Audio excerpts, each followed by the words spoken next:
So we all know the character of Chloe or Koharu, depending on if you watch dub or sub. And Koharu is an interesting character because she's kinda unsure of her goal. So what if she decided to go on a journey taking on gyms and battling? Well, that's what I'm going to be going over in this video. So basically the premise of this video is this. After episode 63, which is the Vaporeon episode, Koharu would have learned of all of the different Eevee evolutions and gained her Water Stone. So she would decide to go on a journey to bond with Eevee and her other Pokemon, which I will get to later, and become a stronger trainer and just learn more about Eevee. So basically in this video, I'll just talk about her gyms that she would take on, her team, all that sort of stuff, and just go over a hypothetical journey for the character. So I hope you enjoy.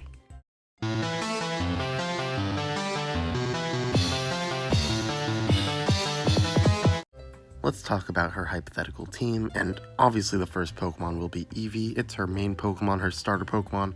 She has to bring it with her. Next up is Yamper. I mean, it was her Pokemon at the start. It was basically built up to be her starter Pokemon until she got Eevee, so she should bring Yamper with her. Next up would be Galarian Ponyta, and in this hypothetical scenario, I guess, she would just catch it when she was in Galar, because it would just make sense for her to add it to her team. Next up is Pidove. It's the same scenario as Ponyta. In this hypothetical universe or whatever, she would actually just catch that Pidove. Then I think she would have a Floette, and this would be one of Go's Flabébés that he would give to Koharu before she left on her journey. I think it would make sense for her to have the red one because that's the most similar to her color of hair, and I chose Floette since Koharu kind of has a flower theme. There's like a flower in her hair, so that's why I went with Floette and Flabébé. And then there would be Venusaur, which is also a flower-themed Pokemon, but since her father gives out starter Pokemon, I think she would choose Bulbasaur before she goes out on her journey because of the flower theme. As for her companions, maybe she would just travel with Ash and Go because their own goals don't really require being in any specific location, so they could come with her. Or maybe she would travel with two Kanto gym leaders to kind of mirror Ash's first journey. Either way, it's not really relevant to this story, so choose whichever you'd like, and we'll just say Koharu traveled with those characters. Now it's time to actually start her journey, and for this, I think she would travel through Kanto and do the gyms in the same order as Ash, but she would start in Vermilion since that's where she lives, and end in Cerulean, so basically the exact order of gyms that Ash did, but like 2 earlier, if that makes sense. First up would be Visquez, which would be a 1v1 between Eevee and Jolteon, which would definitely be a sort of mirror to Ash's first battle against Lieutenant Surge.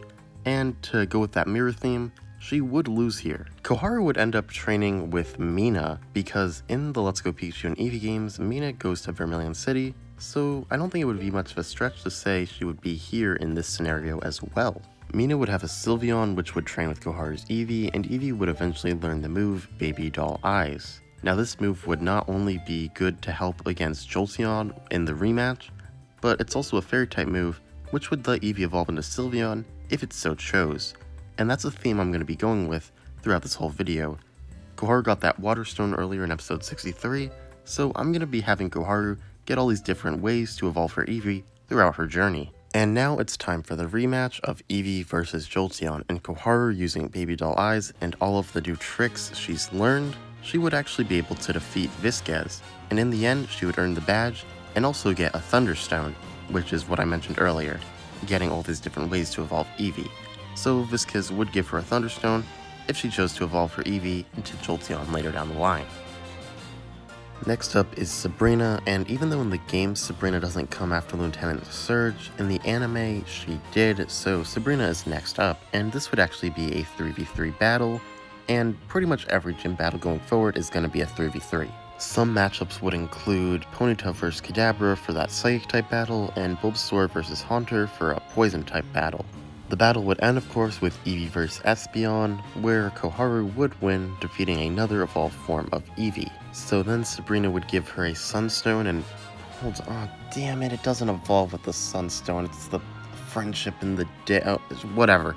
She gets the Sunstone. The Eevee evolves into Espeon with a Sunstone now. I make the rules. So now it's time to battle Erica, which would be another 3 versus 3. So I think P-Dove could battle her Vileplume just because of the flying type being super effective against grass, and then Bulbasaur could battle her Tangrowth, which would be because of the poison type being super effective, and maybe Bulbasaur could evolve here.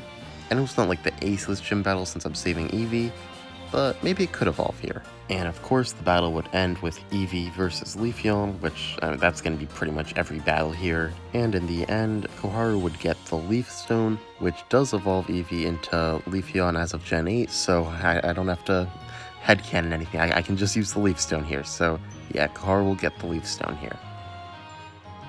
Next up, it's time for Koharu to battle Janine, who I think would have taken over the gym from Koga in the, 25 years it's been since Ash battled Koga. So this would be versus Janine, and Janine uses poison types, so there's no poison type evolution. So this is going to be one of the rare gym battles that Eevee doesn't actually battle in. The first matchup would be Ponyta versus Venomoth, just because Psychic is super effective against Poison, so Koharu's kind of playing it by the book here. Then it's going to be Flabebe versus Croagunk. Janine actually does use a Toxicroak in like one battle in the Pokemon World Tournament, so I decided to have her have a Croagunk here, just to have Flabebe have that super effective flying type move against the fighting type, just because like Flabebe hasn't really gotten any gym battles yet, so I wanted to give it something here. Finally is going to be Yamper versus Ariados, and Yamper was kind of built up to be Koharu's ace before she caught Eevee, so it just makes sense for her to use Yamper as her ace in at least one battle. So this will be Koharu's ace Yamper versus Janine's ace Ariados, and in the end, Yamper would win, and she would get the badge, but no Poison Stone. That's not a thing that exists, and there's no Poison type evolution. Unless you're watching this in like 2037 and Gen 23 added a poison type evolution or something. Next it's time for Blaine, and this will be another 3v3, and it's back to Koharu using Eevee. So the first matchup could be Flabebe versus Magmar. Now Fairy isn't super effective against fire, so I don't know how well this matchup would go. Next up is Ponyta versus Rapidash. I mean, this just makes sense. It's your typical anime unevolved form versus pre-evolved form. I know there's regional differences at play here, but it's the same concept, and Ponyta would definitely win. And of course, it would come down to Eevee versus Flareon at the end. Eevee would win and get a Firestone if it ever chose to evolve into Flareon. So now it's time for the Viridian Gym, which is kind of a weird one because we don't really know the leader. Last time we saw was Agatha working as the leader, but that was only temporary, and she has Elite Four duties to go back to. So if Agatha is busy with the Elite Four, how about we use Karen? Because she's an Elite Four member in the games, but probably not in the anime, or at least we don't know. So how about she can be the gym leader here? I think some possible matchups could be Pidove versus Murkrow for a flying type battle, and Flabebe versus Houndoom, which would kind of get its revenge for the fire type gym where it could have lost, and maybe it would even evolve into Floette here. Of course, it would end with Eevee versus Umbreon, and Eevee would of course win and get the Moonstone if it ever chose to evolve. And oh my god, the Moonstone doesn't work either. Whatever, I don't care. The Moonstone evolves Eevee into Umbreon now. Yeah, now it does. Now it's time for Forrest, who is Brock's brother, who is in charge of the gym. This was confirmed in some Diamond and Pearl specials and actually reconfirmed in a post-credit scene in Sun and Moon. So yeah, he's in charge of the gym. And this would be another gym that Eevee does not partake in, because as of the time I'm writing this video, there is no rock type evolution. So it's just going to be a 3v3 with some of Koharu's other Pokemon. I think Pidove versus Crobat would be an interesting battle. Keep in mind that Forrest does borrow some of Brock's Pokemon, so this would be a flying type battle between the two flyers. Then there could also be Yamper versus Geodude, which would kind of mirror how Ash used his Pikachu against Geodude and somehow won, so it would be another electric type somehow beating a ground type battle. It would end with Ivysaur versus Forrest's ace, Rhyperior, and maybe Ivysaur could even evolve into Venusaur here to win, because Rhyperior is a very powerful Pokemon. So now it's time for Misty, and as much as I love the character of Koharu, there is no way she is strong enough now to take down a Mega Gyarados, so I don't know how a battle against Misty would go. So how about she battles Lana? Now, Lana is one of Misty's best friends, so I don't think it's a stretch to say that maybe Lana could be visiting Cerulean, and Misty could let Lana battle here. When Lana first went to Kanto and met Misty, Lana said that she wanted to be a tomboyish mermaid, which is what Misty is. So is it a stretch to say that Lana would want to be the Cerulean gym leader? Probably, but whatever, this is my video. So this is gonna be Koharu versus Lana, and Lana would borrow some of Misty's Pokemon, but still use some of her own. Some of the first battles would be Yamper versus Psyduck and Venusaur versus Corsola. Now these are both Pokemon that are weak to those types, so we're playing it by the book in terms of types here, but also because Psyduck and Corsola are some of the few Misty Pokemon that Lana's actually met, so I could see Lana commanding these Pokemon in battle. The battle would of course end with Eevee versus Vaporeon, and that's kind of the main reason I chose Lana to be here, because Lana has an Eevee, and her Eevee would definitely evolve into a Vaporeon. So this way we can get an Eevee versus Vaporeon battle without kind of forcing Misty to have a Vaporeon even though she never had one, so I think this makes the most sense. Koharu would win here, and I guess she would get a Water Stone here, but it's not necessary since she already got that one in the Vaporeon episode, but whatever, she can get another one, I guess. It's symbolic, you know? Alright, well I guess it's time for the Pokemon League now, so I definitely think that Koharu's family would come to watch it because Ash's mom and Professor Oak always came to watch him, and if Go and Ash aren't on this journey with her, maybe they would come to watch as well. Maybe this is kind of a stretch, but I think the first battle would be her versus Peanary, who is the character of the day who gave Eevee to Koharu. She worked at the Eevee lab, and based on her design, I think it's safe to say she would have a Glaceon. So this way, we could have the Eevee vs Glaceon battle that I wasn't able to fit into the gyms anywhere.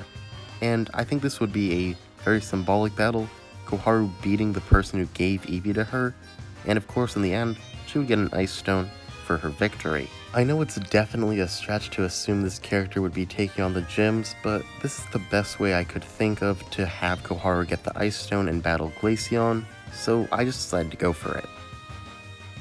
Koharu would win tons of battles and actually get pretty far into the tournament, and eventually she would come face to face with the character of Oliver, who we know as the Meganium Trainer from episode 20 of Journeys.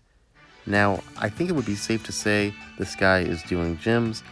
He seems to be from Johto, so it would make sense for him to be coming to Kanto to do gyms since we did see him in Kanto. So I think it would make sense for this battle to happen. And it would probably be a 3v3 or even 6v6 that would eventually end in Venusaur versus Meganium, kind of like Charizard versus Blaziken from the Johto League. But in the end, this would be where Koharu loses. But maybe this could even be inspiration for her to go on to Johto for the next leg of her journey. And if that happens, maybe I'll make a video on that. But I don't know. Tell me what you think in the comments. I hope you enjoyed this video. I'm actually recording this in August, even though I'm releasing this much later, so I'm pretty sure like some Koharu episode just came out, but I have no idea what that is. I haven't watched it yet, so hopefully that doesn't like ruin this somehow. Thanks for watching. I hope you enjoyed. If you did, you can leave a like, subscribe if you'd like, and tell me in the comments what you thought. I'd love to hear what you have to say, and hopefully I'll see you in my next video.